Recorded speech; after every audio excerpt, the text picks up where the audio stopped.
There is no monotheism anywhere in the Bible. Hey everybody, I'm Dan McClellan. I'm a scholar of the Bible and religion, and the Bible acknowledges the existence of numerous other gods from beginning to end.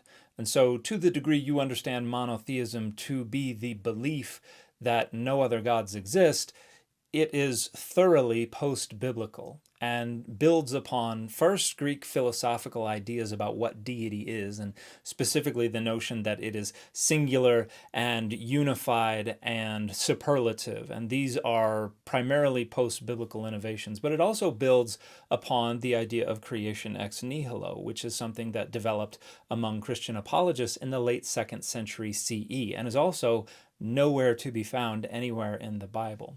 And the word monotheism was actually coined in 1660 by a Cambridge Platonist named Henry More.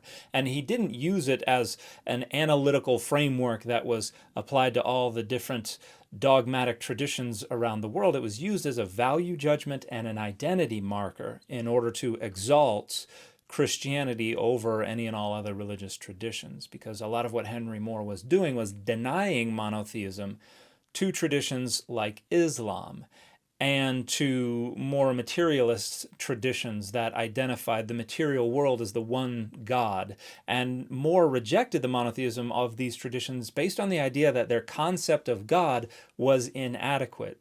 So it really wasn't about the number of gods, it was about the nature of the one God. And ever since, monotheism has functioned primarily as a value judgment and an identity marker. It is not a robust analytical framework, and it is nowhere to be found in the Bible. And now a lot of people will point to passages from Isaiah, I am God, and beside me there is no other. But this is not denying the existence of other gods. This is denying the relevance of other gods to Adonai's relationship with Israel, because we also see in Isaiah and elsewhere the same rhetoric put into the mouths of personified cities like Babylon and Nineveh and Moab, where they say, I am and there is no other beside me.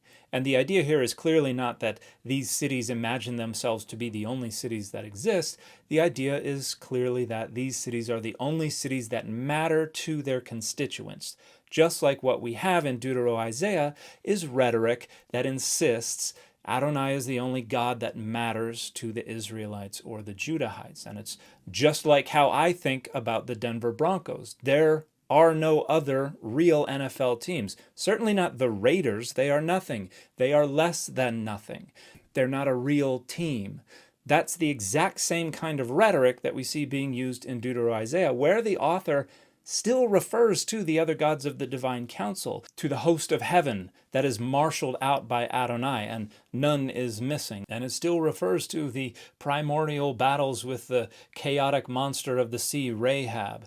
So we don't actually have any philosophical denial of the existence of other gods anywhere in the Bible. But what we do have is a renegotiation of the pantheon, where Adonai is more highly and highly exalted and subsumes more of the divine functionality of the other divine beings, while those other divine beings are squished down into angelic status and further demoted to demonic status and to powers and rulers and principalities and things like that.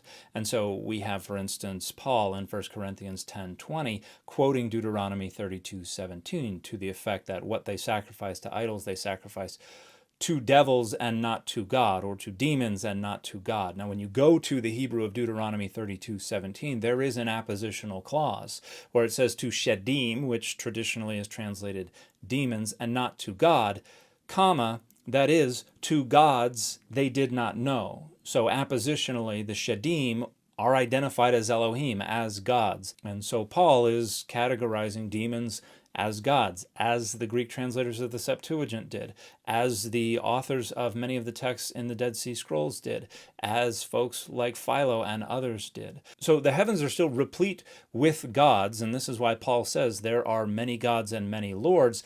And he says, but for us there is only one God, the Father. And while this can be interpreted to mean only one God exists, it's more likely what Paul intended is that for us, only one God really matters. We only care about one God, that is God the Father. And there is a lot of good scholarship that talks about this. So here are some texts that you can check out if you'd like to learn more about this. And I also helped organize and then presented at a conference on precisely this question that took place at Brown University last year. And we're working on publishing the papers from that conference. And so expect to hear more news from me about an edited volume about why there's no monotheism in the Bible that gathers together contributions from a number of phenomenal scholars. So keep a lookout for that, and keep in mind, there's no monotheism anywhere in the Bible. That's a post-biblical philosophical innovation that we then turn around and retroject onto the Bible so that we can maintain a sense of ideological community between faith traditions today and the faith traditions that were responsible for the composition of the biblical text. But that is more illusory than it is a reality. And the fit for this video is LeVar Burton says, read banned books.